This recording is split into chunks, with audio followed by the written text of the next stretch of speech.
वाह वाह, लो मियाँ देखो, दोनों काम एक साथ निपटा लिए। जितना आता था उल्टी कर गई। ड्रेस कलिंग भी आ गया। पर यार बंटी, बड़े अजीब है दोनों मैंने। और उस सुमो तो ऐसे भड़क रही थी जैसे मम्मा के लिए ड्रेस लेना कोई पाप है। कंचा भी पता नहीं क्यों कूद फाद कर रही थी। हम तो पहले ही कह रहे थे ना मियाँ कि अवनी से पूछ लो, पर तुमको तो वही बात करनी थी, तो करो। नहीं यार, अवनी की पढ़ाई डिस्टर्ब की ना तो फालतू की चैंचा करेगी वो।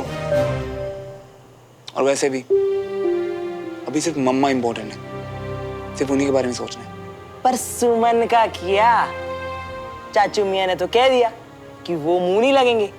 पर इतनी बड़ी बेइज्जती के बाद वो लोग सामने से उलझ गए तो। अरे विजय अंकल को अगर बताना होता ना तो अभी तक बता चुके होते। और सुमो तो वैसे भी किसी को कुछ नहीं बोलेगी, तो उलझेगा कौन? अगर तुझे किसी को कोई बात कहनी हो और वो सही भी है, पर कायदे से तुझे नहीं बतानी चाहिए, क्योंकि उससे कई रिश्ते खराब होंगे। तो तू क्या चुनेगा, सही या रिश्ते? नहीं बाबूजी, मैं तो बिना कुछ बताया नहीं था। वो तो मुझसे पूछ भी नहीं थी कि आपसे क्या बात हो, लेकिन मैं उससे सच में कुछ पूछ रहा हूं, उसका जवाब दे। माथा ठीक कर, बैठ जाओ। मैं तेरी बात नहीं कर रहा हूं। तो फिर बाबूजी कौन से रिश्ते, कौन सी बात? कल विजय को इन मल्होत्राज ने ग्रुप स्टडी के बाद अपने घर बुला के उसे बिठा के और उसकी बेइज्जती की। बेइज्जती? ये कब हुआ? भैया ने तो बताया ही नहीं। विजय ने किसी को कुछ नहीं बताया। वो बेवकूफ जूनियर मल्होत्रा जो है ना, उसने फोन पे सुमन समझ के मेरे सामने सब बड़बड़ किया। नहीं तो बाबूजी, लेकिन अभी वो देवराज भाई साहब ने वो गट्टे की सब्जी। अरे देवराज ने नहीं, उसके भाई ने बकवास की है। उस दिन सोसाइटी ऑफिस में मैंने उसे सुनाया था ना, इसलिए उसने विजय से मेरे बारे में कहा है कि उन्हें तीरथ पे भेज दो, पूजा पाठ करवाओ, दिमाग ठंडा करो, और न जाने क्या क्या। बाबूजी आपके बारे में भाई साहब से? इसीलिए कल तूने देखा नहीं विजय कैसा उखड़ा उखड़ा था।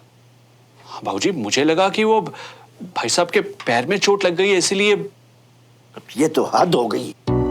इसलिए सोच रहा हूं, या यूं कहूं कि इस कश्मकश में हूं कि जाके सीधे मैं उस गधे राजेंद्र को सुनाऊं या मल्होत्रा को सुनाऊं। तू क्या कहता है? अगर हमारे घर से बड़े सदस्य जा रहे हैं तो उनके घर से भी कोई बड़ा और समझदार होना चाहिए बाबूजी।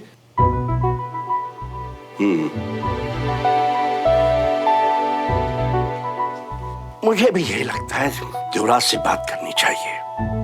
बड़ा दोस्त दोस्त करता है ना, अभी सही जवाब देना चाहिए। जवाब देंगे बाबूजी।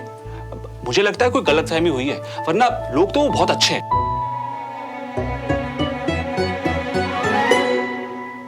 ये अकल की बात करते करते बेअकलों की दुनिया में क्यों पहुंच जाता है रमेश? अच्छा साइड में रख।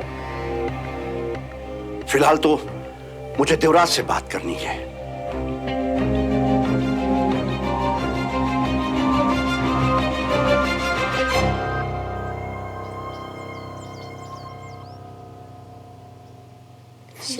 अब सुमन, अब बाकियों को तो मैंने नोट्स मेल कर दिए हैं। अब तुम्हारे लिए ये ज़ेरॉक्स, तुमको पेपर से पढ़ना पसंद है? इनसे काफी हेल्प हो जाएगी। थैंक्स अनीश।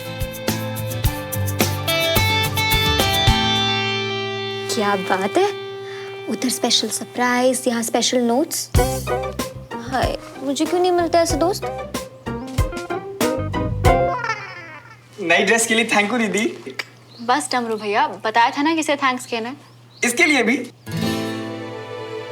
डमरू भैया, अगर घर में आती हर ड्रेस आपको अपनी लगने लगी है तो प्लीज पहली वाली भी जाकर आप वापस ले आओ।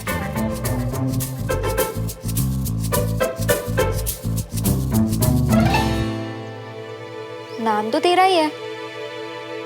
सुमन, तुम्हारा बर्थडे है क्या? नहीं, वो तो 9 सितंबर है ना।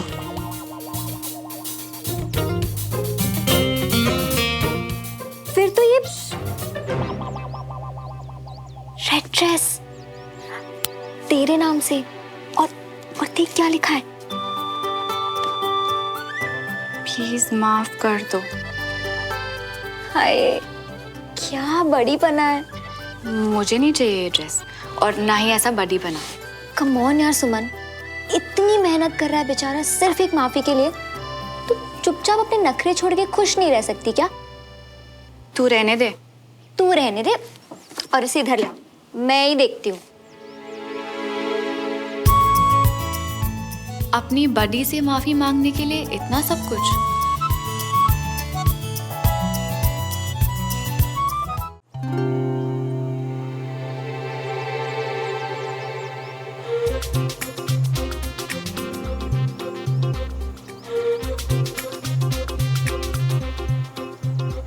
जी छड्डो ना आप कल वाली बात को। 2 बातें आपने बोली, 2 मैंने। अब आंसू पोंछो जी, मिट्टी पाओ। बस जी, ज्यादा खुशफहमी में जीने की जरूरत नहीं है। आपकी वजह से नहीं रो रही हूँ मैं। जो प्याज है ना, ये रुला रहा है मुझे। बड़ा ढीठ होता है ये प्याज। वो आपको जो रुलाएगा ना जी, मैं उसे चीर दूंगा। मतलब मैं प्याज चीर दूं, मतलब लाओ काट दूं प्याज। अरे नहीं छड्डो जी। अरे लाइए ना। अरे छड्डो ना। मुझे मैं काट दूं। मैंने कहा छड्डो जी। अरे मैं काट दूंगा। छड्डो। चाय चाहिए ना आपको? हाँ, चाय का टाइम हो गया है ना, इसीलिए आए हो आप। सब समझ में आता है मुझे। जी वो इसलिए कि आपकी जैसी कोई बनाता ही नहीं है ना। एक कप चाय मिल जाएगी तो मजा आ जाएगा। बिल्कुल नहीं, बिल्कुल नहीं मिलने वाली आपको चाय।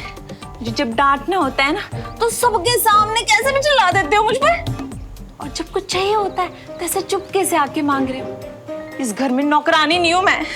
ओ जी सबके सामने कहाँ जी, वो तो घर वाले थे उनके सामने। अच्छा, घर वालों के सामने? आपने कभी देखा है हमारे घर वाले आपस में ऐसे बात करते हैं? कभी देखा है राजेंद्र को रागिनी से ऐसे बात करते हुए? कितनी इज्जत करता है वो उसकी। और आपने क्या किया जी? झुमरी के सामने तक मुझे ऐसे इंसल्ट कर दी मेरी। ओ जी झुमरी तो हमारे। हाँ जी, आपने बुलाया जी? हाँ बुलाया। झुमरी एक काम कर, जो काम कर रही है ना उसको छੱਡ दे, और इनको ना चाय वाय शायद जो चाहिए लाके दे दे। और हाँ, शाम की सब्जी के लिए ना प्याज भी कटवा लेना जी। ओ जी क्या बात है, आजकल आप कुछ ज्यादा ही भड़कने लग गई हैं। क्योंकि जी आपको ना आजकल बाहर वाले ज्यादा प्यारे लगने लग गए। ओए श्रवण, बेटा तू ग्रुप स्टडी में टाइम पर जाना कब सीखेगा? पापा आज खुद ही पढ़ना है। अब थोड़ा बहुत ऊपर नीचे तो चलता है ना। झुमरी जी, श्रवण भैया को खाना दे दे, बहुत टाइम है इनके पास। झुमरी दीदी उन्हें रहने दो, कुछ वड्डा करने जा रहा हूँ।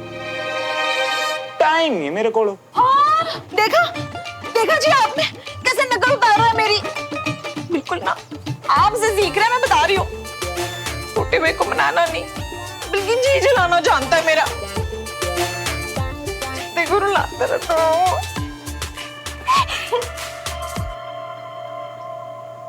आज मैं सब ठीक कर दूंगा मामा। आपका गुस्सा, आपका जला हुआ जी, आपकी नाराजगी, आपकी शिकायतें, सब।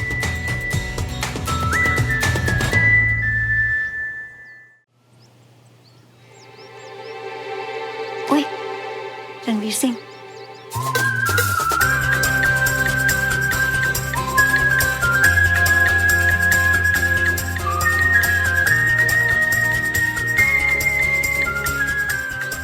हो।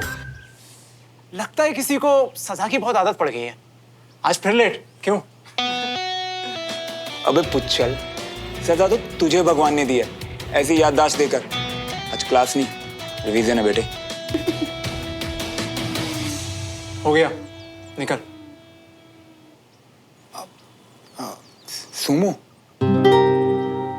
वो मेरा कोई पार्सल आया था क्या? पता नहीं। कितनी बढ़िया एक्टिंग कर रही है। लग ही नहीं रहा कि इसे चाचू और बीबी वाली बात से कोई फर्क पड़ा हो। कंचा, वो ड्रेस वाले से कोई पार्सल आया था क्या? नहीं तो वैसे कैसी ड्रेस ऑर्डर की थी? बोला था ना सरप्राइज है, अभी बता नहीं सकता। अच्छा, किसके लिए मंगवाई थी वो तो बता दो। चलो भाई बच्चों, अब आप लोग बाकी रिवीजन घर जाके करिए।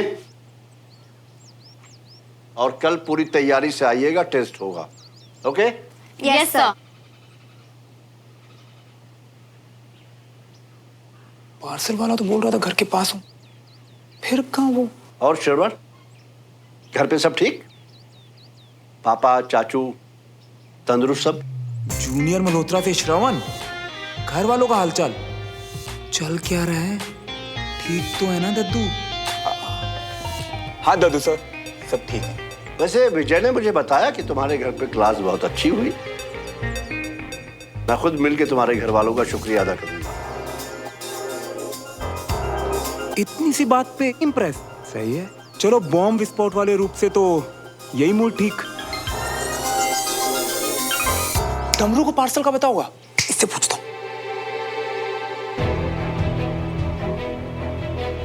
तुम लोगों ने घर बुलाकर मेरे बेटे को जलील किया है। मैं बहुत जल्द इसका बदला पूरे मल्होत्रा परिवार से लूंगा।